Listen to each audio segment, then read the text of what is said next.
বাংলাদেশে বঙ্গোপসাগরে এমন একটি রহস্যময় স্থান রয়েছে যা অনেকদিন ধরেই বিশেষজ্ঞদের মনে কৌতূহল সৃষ্টি করে আসছে। এখানে দুবাইয়ের বুর্জ খলিফা থেকে শুরু করে ঢাকা শহরের মতো ছয়টি শহর রাখা যাবে এই খাতটিতে।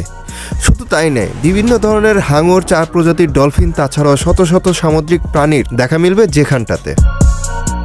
সুন্দরবনের দুবলাচর থেকে প্রায় 30 কিলোমিটার দূরে অবস্থিত এই বিশাল খাতটির নাম সোয়াচপ নো গ্রাউন্ড, যেটি কিনা পৃথিবীর বৃহত্তম ডুবোখাতের মধ্যে অন্যতম। সোয়াচপ নো গ্রাউন্ডে বর্তমানে যা কিছু ঘটছে তা এখনো অনেকটাই রহস্যময়। তবে এই স্থানটি বাংলাদেশের সমুদ্র সীমায় এক অবিশ্বাস্য জগৎ, যা বিজ্ঞানী, পরিবেশবিদ এবং আবিষ্কারকদের জন্য এক দারুণ জায়গা হয়ে দাঁড়িয়েছে। আপনি যদি সোয়াচপ নো গ্রাউন্ডের সম্পর্কে আরও জানেন বা এখানে ভ্রমণ করতে চান তো অবশ্যই কমেন্টে জানাবেন। ভিডিওটি ভালো লাগলে লাইক, শেয়ার ও সাবস্ক্রাইব করতে ভুলবেন না। ধন্যবাদ।